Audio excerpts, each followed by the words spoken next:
नमस्कार, स्वागत करती हूं आप सभी का एनबी न्यूज पर। आप देख रहे हैं अपने उत्तराखंड बुलेटिन और आपके साथ मैं हूं अमीशा यादव। चलिए शुरू करते हैं खबरों का सिलसिला। मुख्यमंत्री पुष्कर सिंह धामी ने टिहरी जन क्रांति के नायक अमर शहीद श्रीदेव सुमन की पुण्यतिथि पर उनके चित्र पर श्रद्धा सुमन अर्पित कर श्रद्धांजलि दी। इस दौरान सीएम धामी ने कहा कि श्रीदेव सुमन ने अपने समय की कठिन परिस्थितियों में लोकशाही के लिए संघर्ष किया और अपने जीवन का बलिदान दिया। समर्पण और संघर्ष से परिपूर्ण श्रीदेव सुमन की जीवन गाथा सदैव हमें मातृभूमि की सेवा के लिए प्रेरित करती रहेगी।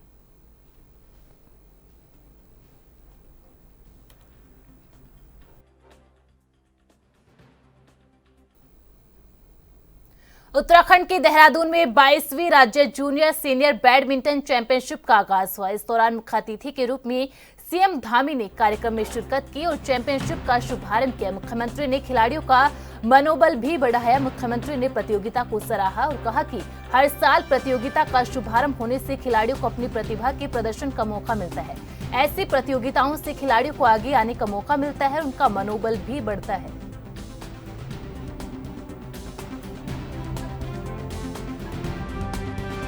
शुभारंभ आज हुआ, इस तरीके से देखते हैं कितना प्रोत्साहन हुआ। ये बहुत अच्छी प्रतियोगिता है, प्रत्येक वर्ष यहाँ पर आयोजित होती है। इससे हमारे जो खिलाड़ी हैं उन सभी की प्रतिभाओं का प्रदर्शन का अवसर मिलता है, खिलाड़ियों को आगे आने का अवसर मिलता है और कहीं ना कहीं मैं समझता हूँ कि उनको प्रेरणा भी मिलती है और प्रोत्साहन भी मिलता है।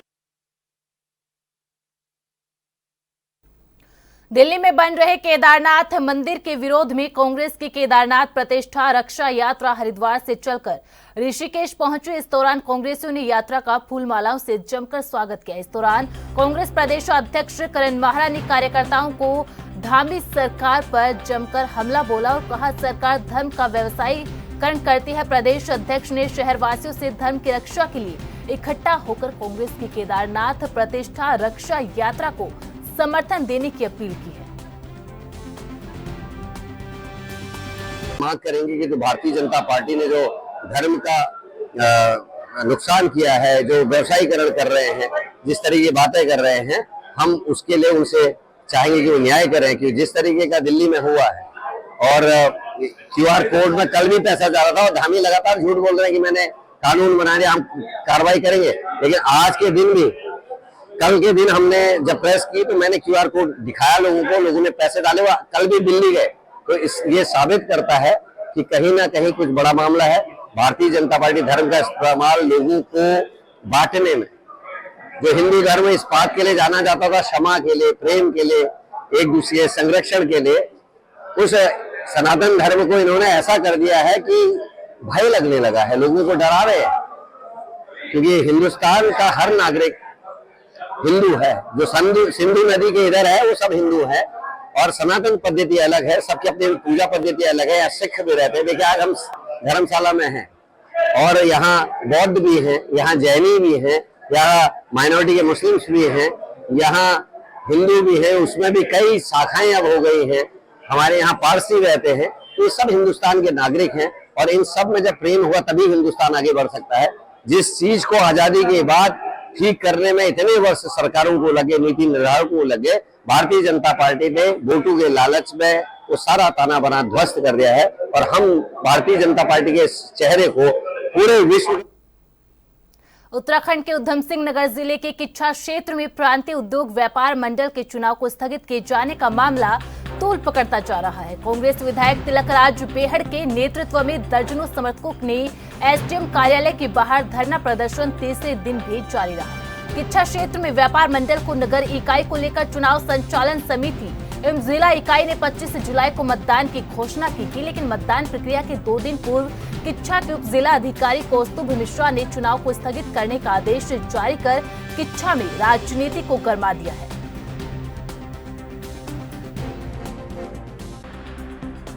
मैं तो कभी किसी के खिलाफ गंभीर आरोप लगाता ही नहीं हूँ।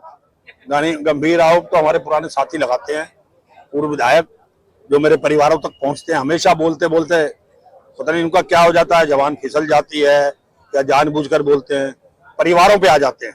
कभी समधी पे आ जाते हैं, कभी बेटों पे आ जाते हैं, कभी रिश्तेदारों पे आ जाते हैं। मैं तो ये कहना चाहता हूँ कि अपना इतिहास देखो, मैं भी अपना गिरबान झांकूं, आप भी झांको। क्यों अनाप शनाप बोलते हो? क्यों मुझे ये सारी पुरानी बातें उठानी पड़ रही हैं? तो आप जो है, आपके कर्म आपके सामने, मेरे कर्म मेरे आप सामने। मुझे 2 बार जनता ने हराया, मैं आराम से घर बैठा रहा। अब जनता ने जिता दिया तो आपको तकलीफ हो रही, आप भी आराम करो 5 साल, फिर किस्मत आप जाओ। तो वेट करनी चाहिए। राजनीति में बहुत सारी चीजें बर्दाश्त करनी पड़ती हैं। हार जीत दोनों को जो व्यक्ति नहीं बर्दाश्त कर सकता वो कभी सफल नहीं हो सकता। राजनीति में हमेशा ना सफलता मिलती है ना असफलता मिलती है। आदमी कभी न कभी सफल होता है, कभी न कभी असफल भी होता है, तो उससे वो बाहर हो जाते हैं, कपड़ों से बाहर हो जाते हैं। मैं 3-4 दिन से, तीसरा दिन हो गया, कल से देख के तो बहुत मुझे आज लगा कि नहीं अब बहुत हो गया। अब ये जब व्यक्तिगत ही लड़ना चाहते हैं तो आओ व्यक्तिगत, फिर तैयार हैं, हर तरह से तैयार हैं, कोई दिक्कत नहीं है। पहले आप मरा हुआ साहब कहते थे, फिर आपने कह दिया साहब अब गया किडनी ऑपरेशन में, कल गया। अब आप कल कह रहे हो कि साहब वो कुल 3 ही लोग सो रहे थे, उनके साथ 3 लोग थे, वो चौथे की जरूरत पड़ती तो फिर मैं ही था। मतलब मेरी अर्थी निकालना चाहते तो क्या, आवश्यकता पड़ती तो। फिर कह रहे नहीं ऊपर ऊपर ऊपर, बात को घुमा गए। यार तुम मेरी अर्थी के पीछे बढ़ रहे हो, मुझे जिंदा नहीं देखना चाहते, तुम्हें क्या तकलीफ है? लोग तो अपने विपक्षी की, विरोधियों की, सबकी दीर्घायु की कामना करते हैं, तुम मेरी आयु छीनना चाहते हो। तो भैया भाई यमराज बन के आ जाओ, यमराज को साथ में लेके, कहीं चिन्हित करने में गलती ना हो जाए। राज्य निर्वाचन आयोग ने उत्तराखंड में होने वाले आगामी निकाय चुनाव के लिए सभी तैयारियां पूर्ण कर ली है। राज्य निर्वाचन आयोग के सचिव राहुल कुमार गोयल ने बताया कि राज्य निर्वाचन आयोग की ओर से राज्य की 93 नगर निकायों के लिए मतदाता सूची का अंतिम प्रकाशन किया जा चुका है। इसके अलावा राज्य की शेष 6 नगर निकायों जिसमें नरेंद्र नगर, रुद्रप्रयाग, हरबर्टपुर, कीर्तिनगर, रुड़की और बाजपुर के विस्तृत पुनरीक्षण का शेड्यूल भी जारी कर दिया है। 9 अगस्त 2024 तक इन सभी 6 निकायों की भी मतदाता सूची का अंतिम प्रकाशन का कार्य पूर्ण कर लिया जाएगा।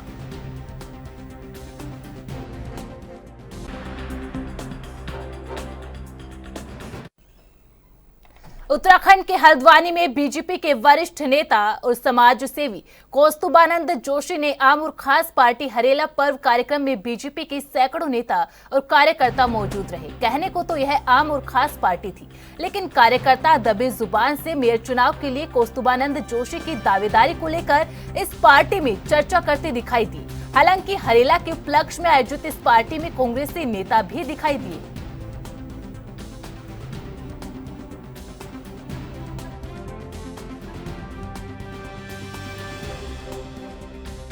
देखिए कितना अच्छा माहौल है। आम और खास का उद्देश्य यही था कि हम सब पूरा शहर एक जगह पर आके मिलें, और हरेले का पावन पर्व का मौसम चल रहा है और उत्तराखंड की सबसे बड़ी संस्कृति हरेला है। तो हमारा मकसद था कि हम सब किसी न किसी बहाने से पूरे शहर में अनन्य क्षेत्रों में काम करने वाले समाज सेवी, राजनीतिक लोग, कार्यकर्ता सब मिले एक बार, और उसका एक माध्यम बनाया हमने आम और एक खास मिलन।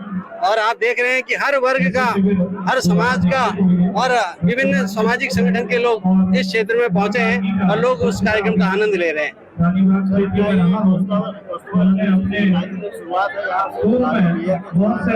नहीं, राजनीतिक शुरुआत क्या है मेरी, क्योंकि मैं तो संगठन का कार्यकर्ता हूँ और एक बिल्कुल ही विशुद्ध रूप से सामाजिक संगठन का एक कार्यक्रम है। हम उस कार्यक्रम के संयोजक के रूप में यहाँ पे हैं और आम जन को सबसे एक दूसरे से मिलाने का काम कर रहे हैं। राजनीतिक ऐसी आकांक्षा किसी की नहीं है। बहुत अच्छा कार्यक्रम कौस्तुभानंद जोशी जी ने किया हुआ है। बिल्कुल आजकल सीजन ही आम का है, तो जब सीजनल फल होते हैं तो उसे अवश्य पार्टी के रूप में आज हमारे कौस्तुभानंद जोशी जी ने हमारे शहर के तमाम कार्यकर्ताओं को और क्षेत्रवासियों को ये एक आयोजन कर यहाँ पे एक मंच पर बुलाया। यह बहुत सराहनीय कार्य है। ऐसे प्रोग्राम हमेशा होते रहने चाहिए। और आम सीजनल फल है, फलों में राजा है आम, तो सबने। उत्तराखंड में एक बार फिर मौसम ने करवट ली। दरअसल मौसम विज्ञान केंद्र के अनुमान के मुताबिक राज्य के सभी जिलों में बारिश होगी।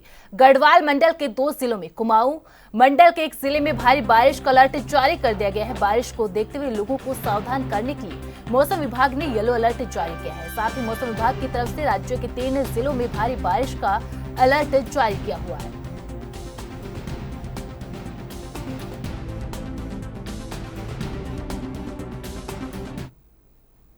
मसूरी में मजदूर संघ द्वारा लगातार अपनी 3 सूत्रीय मांगों को लेकर शहीद स्थल पर धरना प्रदर्शन जारी है। मजदूर संघ के अध्यक्ष रणजीत चौहान और महामंत्री अजय टमटा ने कहा कि मजदूर संघ 3 सूत्रीय मांग जिसमें साइकिल रिक्शाओं को ई रिक्शा में परिवर्तन, बेघर हुए 64 परिवारों के लिए आवास और मसूरी अपर माल रोड बेकरी हिल कार पार्किंग 1995 से 2023 के भांति मजदूर संघ के नाम किया जाए। उन्होंने कहा कि पूर्व में पालिका और स्थानीय प्रशासन द्वारा हाथ रिक्शा चालक के उन्मूलन के तहत मजदूर संघ का बेकरी हिल की पार्किंग किराए पर दी गई थी, जिसमें 2 तलों में से प्रथम तल स्थानीय लोगों के लिए दिया गया था, वहीं द्वितीय तल मजदूर संघ को दिया गया था।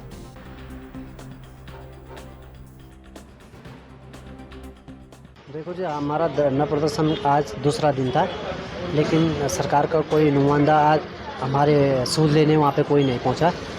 और आगे की जो रणनीति हमने बनाई है, आगे की जो कल भी हम बैठे रहेंगे, अगर कल तक भी कोई प्रशासनिक अधिकारी वहाँ पे आता है, हमें ठोस निर्णय देता है तो ठीक है, नहीं तो हम एक अनिश्चितकालीन धरना पालिका प्रांगण में देंगे, ये तय हो गया। क्या मानते हैं, लगातार आप मांग कर रहे हैं ई रिक्शा की और शिफन कोड की, पर सरकार सुनने को तैयार नहीं है? बिल्कुल नहीं सुन रही सर। हमने तो कम से कम 2017 से तो ई रिक्शा का मांग कर रहे हैं और 2020 से जब से शिफन कोड के 80 परिवारों को बेघर किया गया तब से मांग करते आए हैं, लेकिन उनको आज तक कहीं आवास नहीं। नीति सर तय हो गई, लोगों ने सबने जो वहाँ पे धरना स्थल पर बैठे हुए थे सारे लोगों ने तय कर लिया कि कल एसडीएम साहब के यहाँ जाएंगे, वहाँ ज्ञापन देंगे।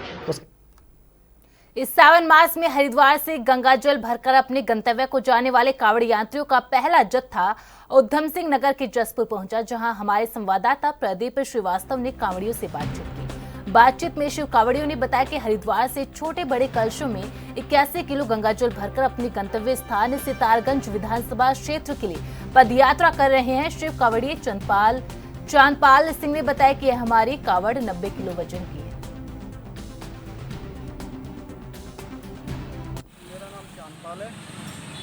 और सितारगंज से हमारी यात्रा शुरू हुई थी। हरिद्वार से हमने 80 लीटर जल उठाया था 14 तारीख को, और 1 तारीख को हम सितारगंज पहुंच जाएंगे। 2 तारीख को झारखंडेश्वर महादेव मंदिर पर जल चढ़ाएंगे, वहाँ पर हमारी यात्रा संपूर्ण हो जाएगी। 21 दिन की हमारी यात्रा रहेगी। टोटल वेट तो 90 है और 80 लीटर जल है इसमें। ये श्री महादेव के लिए जल लेके जा रहे हैं। मनोकामना हमारी मनोकामना नहीं, हम हर साल ही जल लेके जाते हैं, तो इसलिए हम महादेव के लिए लेके जा रहे हैं। आप आपके लिए जल लेके जा रहे हैं। हम टोटल 10 लोग हैं।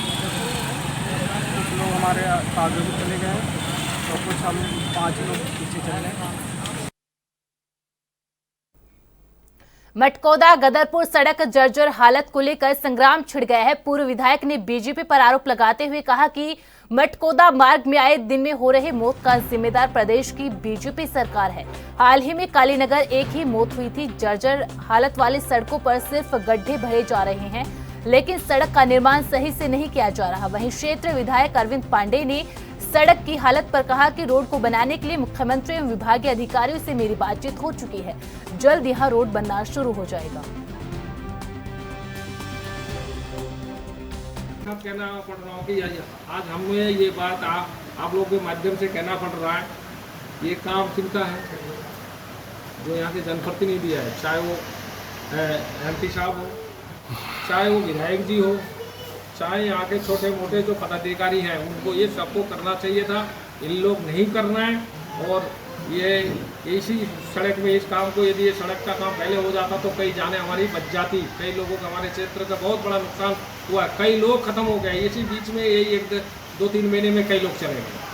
तो इसलिए आप लोगों के माध्यम से ये कहना चाहता हूँ कि सरकार, यहाँ के जनप्रतिनिधि, यहाँ के शासन प्रशासन लोग करें, और नहीं करेंगे तो फिर हम लोग, विपक्ष का काम है समस्या को पहले उजागर करना, फिर उसके लिए संघर्ष करना। हम लोग मानसिक रूप से तैयार है कि कहीं धरना आप दिनेशपुर। सबसे पहले अभी कुछ दिन पहले एक्सीडेंट में एक नौजवान व्यक्ति की मौत हो गई है। मैं उस मौत पे मैं परिवार वालों के प्रति मैं अपनी संवेदना प्रकट करता हूँ और गहरा दुख प्रकट करता हूँ। आपने देखा होगा कि पहले इस सड़क को हमने बहुत अच्छी तरह हाईटेक इसको हमने हॉट मिक्स से बनाने का काम किया। यह भी कड़वा सच है कि इसे प्रदेश की सबसे ज़्यादा ट्रैफिक वाली और ओवरलोड अगर जो चलता है कोई सड़क चलती है तो ये मटकोटा गदरपुर दिनेशपुर वाली सड़क चलती है, क्योंकि सिडकुल के अधिकांश वाहन इस पर आते जाते हैं, जिसकी वजह से सड़क बनेगी तो टूटेगी भी, और टूटने के पश्चात जब छोटे मोटे कोई गड्ढे होते हैं तो वक्त हो चला एक छोटे से ब्रेक का। ब्रेक के बाद होंगे जल्द हाजिर। आप बने रहे एएनबी न्यूज के साथ।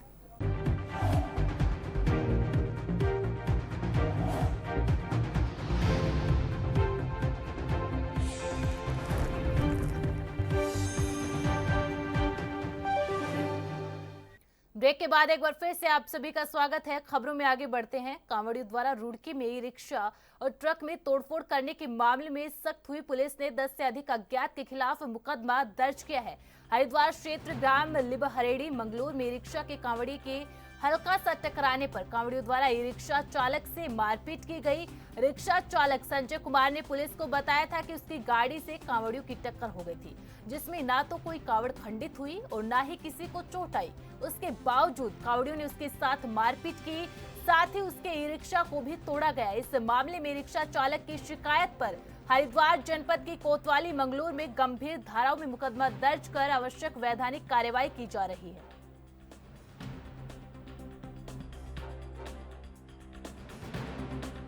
आज दिन में मंगलौर कोतवाली क्षेत्र में लिब्बारेड़ी चौराहे के पास में वादी संजय कुमार द्वारा पुलिस को अवगत कराया गया था कि उसके जो ई रिक्शा में वो आ रहा था, इसी बीच एक भोले से उसकी टक्कर हो गई थी, जिसमें ना तो कोई कांवड़ जो है खंडित हुई, ना ही किसी प्रकार की कोई ऐसी घटना हुई थी, पर उसके बावजूद उस भोले द्वारा अन्य लोगों को एकत्रित करके उसके साथ मारपीट की गई।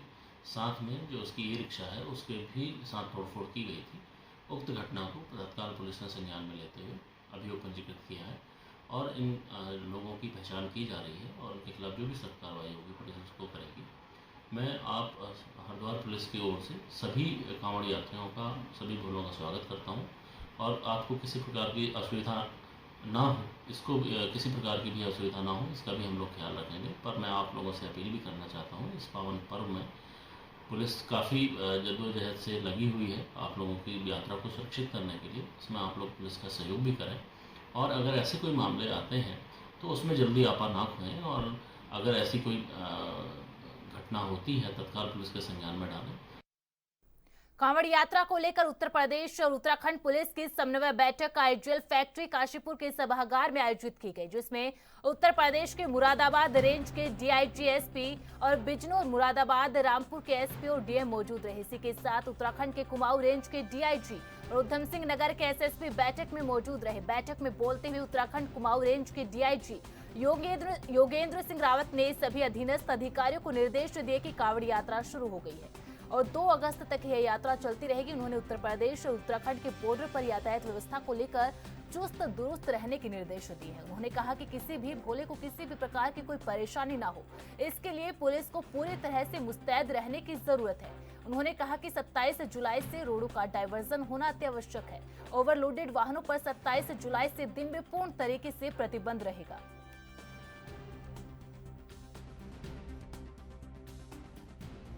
आने वाले ट्रैफिक का लखनऊ की तरफ जाना है और लखनऊ से और उत्तराखंड से जैसे जाना वाला ट्रैफिक सब दिल्ली की तरफ पहुंचवाना, ये दोनों का सबसे महत्वपूर्ण जनपद होती है मुरादाबाद। हमारा पूरा मंडल पूरा कावड़ का भी पास कराता है। ये गढ़ मुक्तेश्वर से टुवर्ड्स बरेली की तरफ पास कराना है और हरिद्वार से आने वाला कावड़ बिजनौर से और मुरादाबाद होते हुए इधर पास कराना है। ये दोनों से महत्वपूर्ण जनपद मुरादाबाद बन जाता है। इसीलिए आज का मीटिंग बहुत महत्वपूर्ण है। हम इसलिए सभी सीनियर ऑफिसर्स और हमारे नीचे सबऑर्डिनेट सबको एक साथ सामान्य एस्टेब्लिश किया है और सबसे विस्तार से हमने डिस्कस किया कैसे ट्रैफिक का डाइवर्ट करेंगे और कावड़ का रूट कैसे रहेगी और किस हफ्ते तक हम लोग रहेंगे, ये ट्रैफिक प्लान रहेगी, इसके बारे में हमने डिसाइड किया है। इसी के सभी लोग अच्छी तरह का पालन करेंगे। हमारा उम्मीद है हम लोग ये कावड़ यात्रा सब कुछ हम खत्म करेंगे और अच्छी तरीके से पालन होगा। यहाँ पर उत्तर प्रदेश और उत्तराखंड के जो सीमावर्ती जनपद हैं, इनके वरिष्ठ अधिकारियों के मध्य एक इंटर स्टेट काउंट मीटिंग हुई थी, जिसमें स्वयं डीआईजी मुरादाबाद साहब यहाँ पर हमारे बीच में हैं, मौजूद हैं मूल रूप से इसका उद्देश्य दोनों स्टेट्स के बीच में कोऑर्डिनेशन को डेवलप करना, जो हमारे ट्रैफिक प्लान है उनको फाइन ट्यून करना और अधिकारियों के बीच में समन्वय स्थापित करना था। इसमें विभिन्न अधिकारियों के द्वारा अपने विचार व्यक्त किए गए और एक कंक्लूजन पर हम लोग यहाँ पर पहुंचे हैं और ये कोऑर्डिनेशन पूरी कांवड़ यात्रा के दौरान जारी रहेगा। सर, बात करें तो मुरादाबाद के लिए चुनौती रहेगा इस बार कांवड़ मेला, किस तरह से देखते हैं?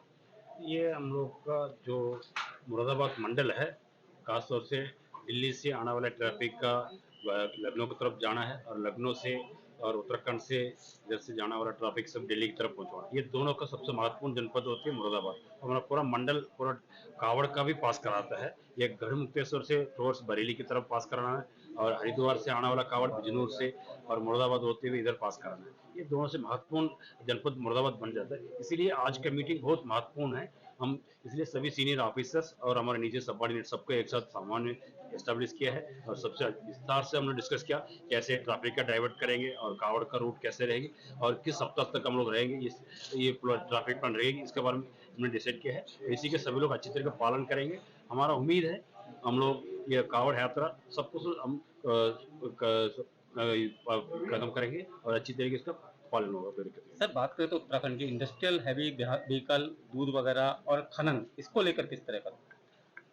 देखिए, अभी 27 तक पंचक हैं, तब तक तो ट्रैफिक निर्बाध रूप से जारी रहेगा। उसके बाद निश्चित रूप से हम प्रायोरिटाइज ट्रैफिक को करेंगे। जिस ट्रैफिक की ज्यादा जरूरत होगी उसको हम देर तक चलाने का प्रयास करेंगे और ये परिस्थितियों पर निर्भर। बुलेटिन में फिलहाल इतना ही। आप बने रहे एएनबी न्यूज के साथ। नमस्कार।